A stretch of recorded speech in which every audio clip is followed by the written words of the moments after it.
MusicUCanSee Winter Nam, I ran into Charlie Munoz, who's the frontman of the now new formed Cannibal and the Headhunters, who I never thought in a million years I'd ever get to see them perform live. You look like Frankie. I do really look like Frankie. This is the first time I've ever heard of it, but that's a nice compliment. Thank you so much. Yeah. So your history, you knew Frankie. I knew Frankie when he used to work at the hospital up in East LA. It's called, I forgot the name of the hospital, White Memorial. Okay. He was a cook in the back room. And we were talking once, and he always told me, he goes, Charlie, if you weren't singing with another group, you'd be singing with me. Okay, with the Cannibal the Headhunters. So you were already in another group? Oh, I had my own 2 groups, plus the group I started with the Ambertones back in the day. And that's where it all started. We were friends for years, yeah. Now, I've seen several documentaries and books about the Chicano music scene. One that, one's a book, and then one Edward Olmos also. How accurate was what we're being told in these books and in these documentaries? Well, if you really want to know all the facts, Robert has them. He's the leader of the band, the drummer. He knows all the facts on what. He's right here. He's right here. But I've seen the documentaries with Edward Olmos. The book, Land of a Thousand Dances. How accurate on the Chicano music scene? How accurate is that? It's as far as what the. Well, everyone has their own take on how it occurred and how it. Well, I know they call it like Chicano rock. They put that term to it, but there is really no category for it in any kind of music award show. So I think it was something that all the Latin players came up with, Chicano rock. I don't even know if it really exists or not, but that's one of the terms, I guess, that some of the groups like to use. When Cannibal started, that word wasn't around. Correct. So Chicano rock didn't start happening until 69, 70, when that term started being used. Basically, with Cannibal and the Headhunters, it started as a doo-wop group. So people ask us nowadays, what style do you consider your music? What is it made up of? It's made up of doo-wop, rock, and R&B soul. So that's what we do, doo-wop, rock, and R&B soul. And you just got a taste of it today. So tight. So your live performance is so tight. Oh, thank you so much. We, I made a promise to Cannibal when he passed, and he turned the band over to me. This was back in 1983. He was working himself through medical school, just in case the music career didn't do well. He wanted to have something to fall back on. So he was becoming an RN nurse and working at USC Medical Center.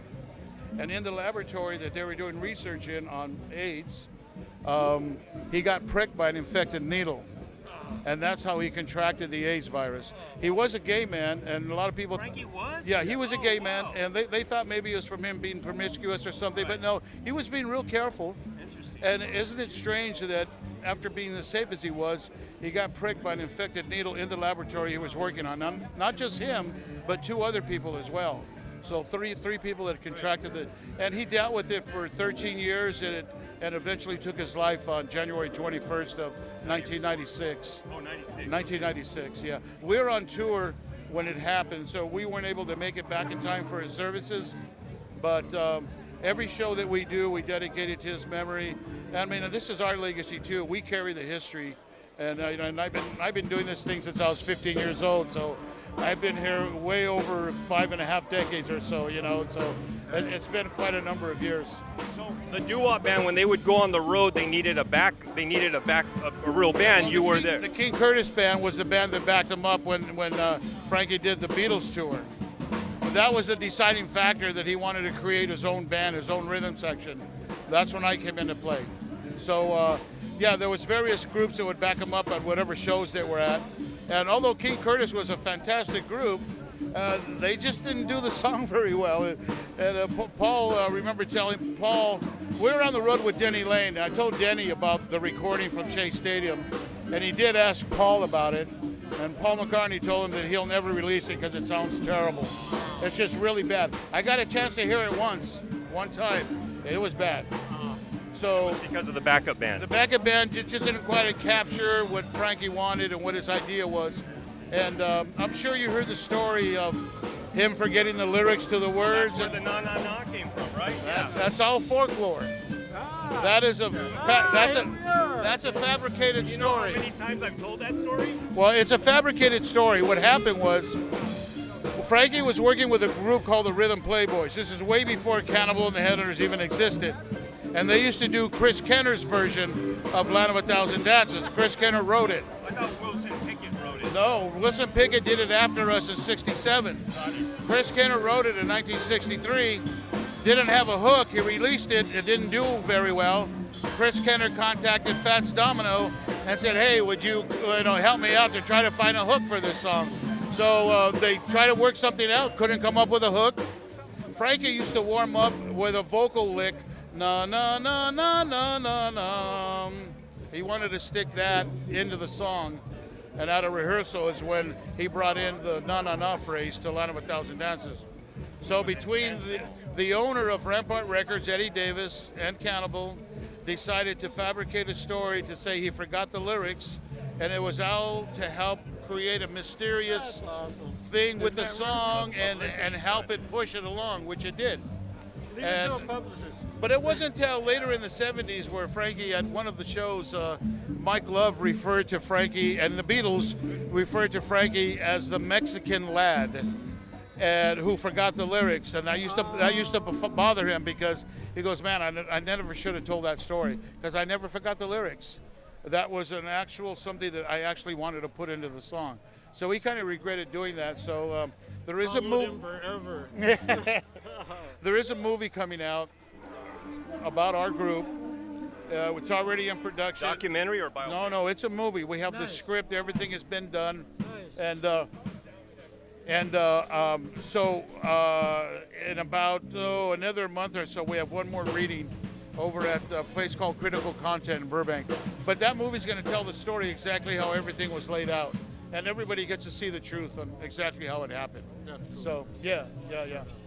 So Thank you. Man, you guys today were incredible. oh well, thank you, So man. tight. I mean, just And I'm glad I ran into Charlie too, because he had to put his feet in Frankie's shoes, and he's just been awesome at doing I a think great he job. resembles Frankie. He, And I'm not saying that in a bad way. No, we were on an off the wall, just a little jam session gig, and he came in to sing, and I didn't know him, and I saw him, and I said, "God, man, this guy reminds me of Frankie and Eddie, even Eddie Serrano." And so we started chatting, and he's been here 25 years now. So Yeah. Been a real good ride for me. this is nice. I am so glad. I'm tickled pink. I never thought in a million years I'd ever see you guys live. Oh well. Ever. You'll just see more. We're Lincoln Heights boys. Come out to the So well, next Cerritos. time we'll charge him. You don't even know who his dad was. Who's that? He was your accountant for Cannibal and the Headhunters. What was your dad's name? Jack Reagan. Oh yeah. In Lincoln Heights on I remember the name. Yeah. I remember the name. What a small So world. Jack knew Eddie Davis. Yeah. He knew Eddie Davis, of Yeah. course. Yeah. What a Yeah. cool man. Wow, so that's cool. crazy. Yeah. Well, we're going to be doing a Cinco de Mayo show at the Cerritos Center for the Performing Arts Oh, I love that on place. May Yeah, I saw 4th. Poncho Sanchez Oh. there. And it's going to be Cannibal and the Headhunters, the Midnighters, and Malo. Oh, we gotta and go. Malo? And Malo. We gotta yeah. go. But he passed. Well, yeah, Carlos- George Santana passed Jorge Santana. and Arcelio Garcia passed, but his wife is running the group now. So she's keeping it going in his memory. Well, when is it? May 4th. Oh gosh, we gotta go. It's on a We gotta Saturday. go. We gotta So go. if you look me up on Facebook, Robert Zapata, my phone number and email's there. Send me. I got your card now. I'll send you an email with the information. Yeah. Oh, go to you. He owns Okay. the company, yeah. All right, cool. I'll send it to you so you have it. And if you guys want to come, let me know. We'll put some passes I aside. would love that. We would All right. definitely be in touch. We'll make that happen. Thank you, Robert. Thank you, All right. Give me an Thank you, outro. Charlie. Thank you, Give me an buddy. outro. Thank Hold you. on. Outro. Music and See, Winter Nam. Oh man, I'm blown away. Cannibal and the Headhunters. Thank you so much. Thank you so much. Right on, guys. And whoever.